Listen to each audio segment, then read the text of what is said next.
Reliable 100% fiber internet kaya ang sarap maging tambahay with Red Fiber. World Health Organization Director General Tedros Adhanom Ghebreyesus on Wednesday, September 14 says the end of the COVID-19 pandemic is in sight. This is his most optimistic outlook yet on the years-long health crisis that killed over 6 million people.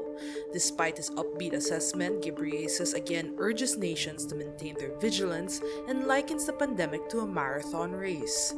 Now is the time to run harder and make sure we cross the line and reap the rewards of all our hard work. He also urges nations to vaccinate 100% of their high-risk groups and keep testing for the virus. With over 1 million deaths this year alone, the pandemic remains an emergency globally and within most countries.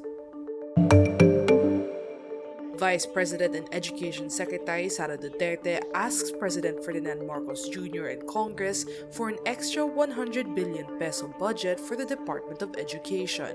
In return, she will solve all the education problems in the country in 6 years. Duterte bears this during the deliberations on DepEd's proposed budget for 2023 at the House of Representatives on Wednesday, September 14. The 100 billion pesos Duterte is asking for is on top of the 710 billion peso proposed budget of the DepEd under the National Expenditure Program. During the deliberations, Deputy Minority Leader Franz Castro also asked Duterte why she is insistent in pushing for the Mandatory Reserve Officers Training Corps or ROTC instead of proactively solving the learning crisis. The Vice President reasons that there are existing legislations for learning recovery, while there is no law for mandatory ROTC. Sagip Representative Rodante Margoletta uses the House budget hearing on Thursday, September 15 to air his personal gripes for the bashing he got in his past controversies. Marcoleta is referring to his push for the 1,000 peso budget of the Commission on Human Rights in 2017, which received flack. He says he was just directing and reorienting the CHR's mandate. During the budget hearing, he brings up the issue with CHR Executive Director Jacqueline De Guia. He claims his human rights were also violated after his dissertation advisor at the University of the Philippines abandoned him after what he did.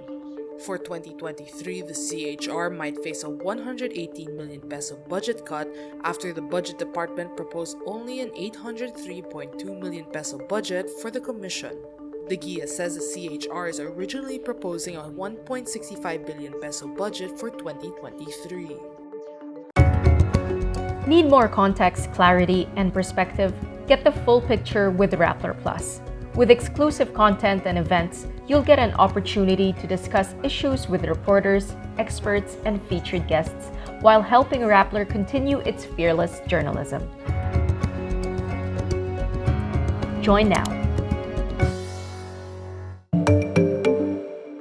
Filipino pole vaulter E.G. Obiena returns to the Philippines to rest and refocus on claiming a podium spot in the 2024 Paris Olympics.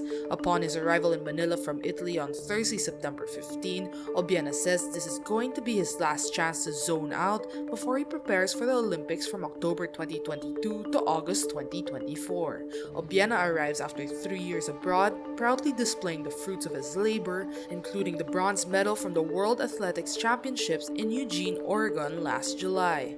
He reset the Asian record with a 5.94-meter performance and also became the first Filipino to make it to the podium of the World Meet. The 26-year-old star also had an impressive streak the past weeks, winning 6 medals out of his 8 competitions to cap his 2022 season. Mourners from all walks of life file past the coffin of Queen Elizabeth II through the night as she lies in state in London's ancient Westminster Hall. People pay their final respects to Britain's longest-reigning monarch before her funeral on Monday, September 19. The Queen's body was brought to London from Balmoral, Scotland, where she died last Thursday at the age of 96. Officials expect some 750,000 people to view the Queen's coffin before the lying in state ends on Monday. Queen Elizabeth's coffin lies in the center of Westminster Hall on a purple catafalque placed on a red platform. It is covered by the Royal Standard flag and topped with the Imperial State Crown placed on a cushion alongside a wreath of flowers. Demi Lovato announces her current Holy Fuck music tour will be her last. The 30-year-old singer, during her show in Chile, takes to Instagram stories to say she was gonna power through it for you guys. According to CNN and Billboard, the Cool for the Summer singer also posts another series of Instagram stories that have since been deleted, saying this tour will be her last. Demi's 8th studio album tour began in August in Des Moines in South America and will resume around the US. In February 2021, Demi reveals in a docuseries she had 3 strokes and a heart attack when she was hospitalized for a drug overdose in 2018. She was also left with some brain damage. After months of silence, Drag Den Philippines hints that the show is still underway, posting an update on Twitter on September 13. The tweet includes a photo of the host, RuPaul's Drag Race star Manila Luzon, holding a microphone. In the caption, they simply put the hashtag #JustWokeUp. It's the first update from the show since May, when they retweeted Manila saying, "Don't worry, Drag Den Philippines is coming, she's just on Filipino time." The show was meant to be the first ever drag reality show in the country, but was beat to the punch by Drag Race Philippines, the Filipino franchise of RuPaul's Drag Race, which premiered on August 17.